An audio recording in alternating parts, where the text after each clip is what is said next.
નમસ્કાર મિત્રો, આજે આપણે વાત કરીશું કે બેંક ખાતાધારકો ગ્રાહકો જે છે તેને બેંકમાં ખાતું હોય તો જાણી લો નવું અપડેટ.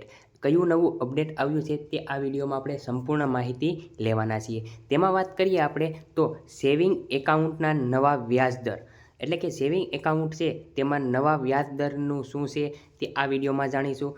બીજું જે છે તે એફડી અને આરડી પર નવા વ્યાજદર, એટલે કે એફડી પર કેટલું વ્યાજ છે અને આરડી પર નવા વ્યાજ દરને માહિતી આ વિડીયોમાં આપણે આપવાના છીએ.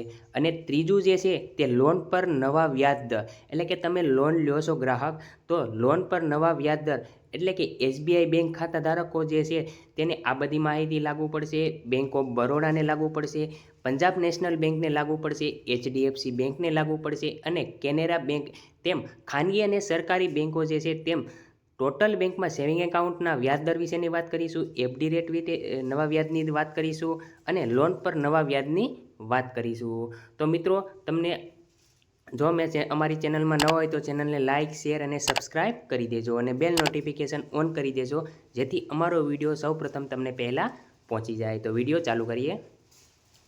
તેમાં વાત કરીએ પહેલું તો ડિજિટલ પેમેન્ટ માટે 2 ફેક્ટર ઓથેન્ટિકેશન એટલે 2FA.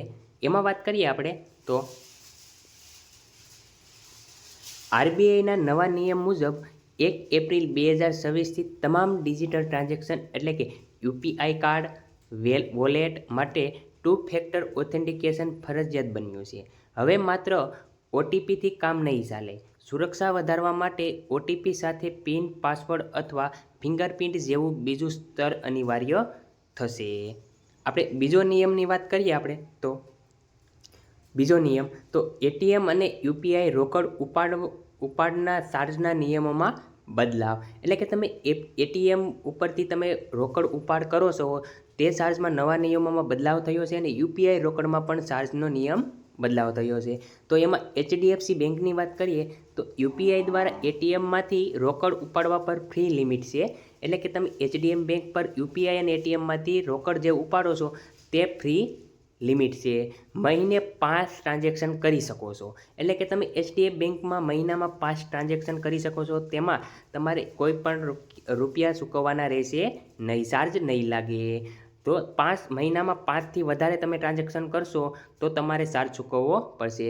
પ્રતિ ટ્રાન્ઝેક્શન ચાર્જ 23 રૂપિયા લાગશે, એટલે કે 5 ટ્રાન્ઝેક્શન સુધી તમને ફ્રી રહેશે અને 5થી વધારે તમે ટ્રાન્ઝેક્શન કરશો તો તમારે 23 રૂપિયા ચાર્જ ચૂકવવો પડશે.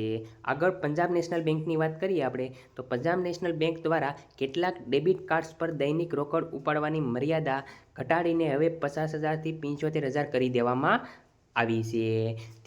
તેમાં છે કે પંજાબ નેશનલ બેંક છે તેમાં હવે ડેલી લિમિટ તમે 50,000થી 75,000 રૂપિયાની જ તમે ઉપાડવાની લિમિટ કરી છે. વધારે તમે ઉપાડશો તો તેનો પણ ચાર્જ ચૂકવવામાં રહેશે. આગળ ત્રીજું વાત કરીએ આપણે ક્રેડિટ સ્કોર સીઆઈબીએલમાં ઝડપથી અપડેટ. હવે બેંકોએ દર અઠવાડિયે લોન સંબંધિત માહિતી અપડેટ કરવાની રહેશે. આનાથી તમારો ક્રેડિટ સ્કોર વધુ ઝડપથી રિફ્રેશ થશે, જે નવી લોન લેતી વખતે ફાયદાકારક રહેશે. એટલે ક્રેડિટ કાર્ડનો જે સ્કોર જે છે તમે હવે બેંકોમાં દર અઠવાડિયે લોન સંબંધિત માહિતી અપડેટ કરવાની રહેશે, એટલે કે તમારો સ્કોર વધશે એટલે તમને પણ ઝડપથી લોન આપી દેવામાં આવશે. આગળ ચોથા નિયમની વાત કરીએ આપણે તો બેંક ટ્રાન્ઝેક્શન મોનિટરિંગ કડક નિયમો લાગુ થયા છે. જે બેંક ટ્રાન્ઝેક્શનમાં છે મોનિટરિંગના કડક નિયમો લાગુ થયા છે. તેમાં પહેલો જે નિયમ છે સેવિંગ્સ એકાઉન્ટની વાત કરીએ તો વર્ષમાં 10 લાખથી વધુ રોકડ જમા પર આવકવેરા વિભાગની નજર રહેશે. એટલે તમે સેવિંગ એકાઉન્ટ જે છે વર્ષમાં 10 લાખથી વધુ રોકડ જમા પર આવકવેરાની નજર રહેશે. એટલે કે તમે વર્ષમાં 10 લાખથી વધુ રોકડ જમા કરશો બેંકમાં સેવિંગ ખાતા એકાઉન્ટમાં તો આવકવેરા જે વિભાગ છે તેની નજર તમારા બેંક ખાતામાં રહેશે. આગળ બીજો નિયમની વાત કરીએ કરંટ એકાઉન્ટ. વર્ષમાં 50 લાખથી વધુ ડિપોઝિટ માટે કડક સ્ક્રુટની થશે. આગળ ત્રીજા નિયમની વાત કરીએ તો એફડી પર 10 લાખથી વધુ ફિક્સ્ડ ડિપોઝિટની માહિતી ટેક્સ ઓથોરિટી 2ને રિપોર્ટ કરવાનો રહેશે. આગળ આપણે 5મા નિયમની વાત કરીએ તો પાન કાર્ડના નવા નિયમો લાગુ. જે પાન કાર્ડના નવા નિયમો છે તે પાન કાર્ડ મેળવવા અથવા અપડેટ કરાવવા માટે હવે માત્ર આધાર કાર્ડ જન્મ તારીખના પુરાવા તરીકે પૂરતું નથી. એટલે કે જે તમારું આ પાન કાર્ડ જે છે તે જન્મ તારીખના દાખલા માટે કે આધાર કાર્ડ માટે પૂરતું નથી.